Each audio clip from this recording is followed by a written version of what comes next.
السلام عليكم ورحمة الله وبركاته. سومال هنوراتو صول هنوراتو صول هنوراتو لاس عنود هنوراتو إلهي بشاشي بروقاها كنيقو. السلام عليكم ورحمة الله وبركاته. تما عدوحو يلي markii uu dabaal degaya gamaanka sidii kuwii halka joogo kale ha argaag tabaneefku ceejiyo ha afraaro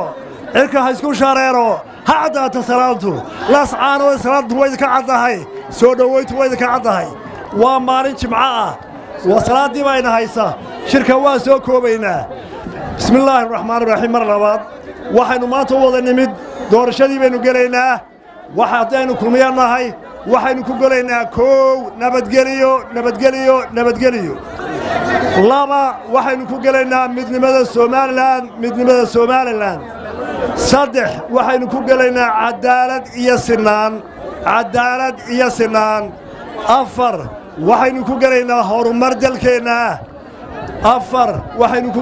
horumar dalkeena iyo berrita ka wanaagsan maanta iyo mustaqbalka caruurteena oo aynu dhisno walaalayaal haddaanu kulmiyanahay codka waxaanu maanta halkan uga doonaynaa kulmiye iyo xukuumaddiisu sool iyo laas caanoodba dhintaa u taalla halkan laas caanood may lahaan jirin laami kulmiye ka hor intaanay dawladdiisu qaban waxaynu ognahay jaamacadda waxaanu ka geysanay kulmiye iyo xukuumaddiisu wixii nabadgelyada ay ka qabteen ee ilaa maanta heegan u yihiin ayaanu ku doonaynaa codka ma nihin xisbiye cusub oo mala'awaalah oo imika meel bar bannaan wax ka bilaabaya walaalayaal anagu waxaanu leenahay wixii horeynu qabannay wixii qabya ah waxay u qabiyoon baanu garanaynaa waa xalinaynaa wixii naga qalloocsamay waa toosinaynaa qorshe dambe oo horumarineed oo midaysanna waynu gelaynaa reesool waxaan ugu baaqaynaa Soomaaliland mida oo cadaalada oo loo siman yahay oo la wada leeyahay oo mustaqbalka laga wada shaqaysto horena waanu soo jaabinay shanta sano soo socdo qorshahan oo haynaa waa ka reesool waxaan leenahay waxaanu idinku ducaynaynaa in mustaqbalkeenu mid wanaagsan noqdo madaxweynihii hore wadadu jeexay ee nabadgelyada leh ee horumarka ayaynu sii wadaynaa wixii naga qaldamana waa toosanaynaa dhagu dhigi mayno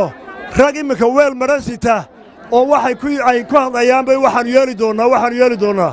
annagu waxaan leenahay waxaana waa qabannay waxaana waanu saxaynaa qorshaha cusubna waanu haynaa kaasaynu biidlaahi wada hawlgelaynaa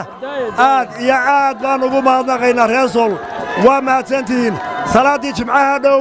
aad iyo aad baa u mahadsantihiin waa inoo maalin 13 iyo codkiinna oo kulmiye siisaan wassalaamu calaykum waraxmatullaahi wabarakaatu.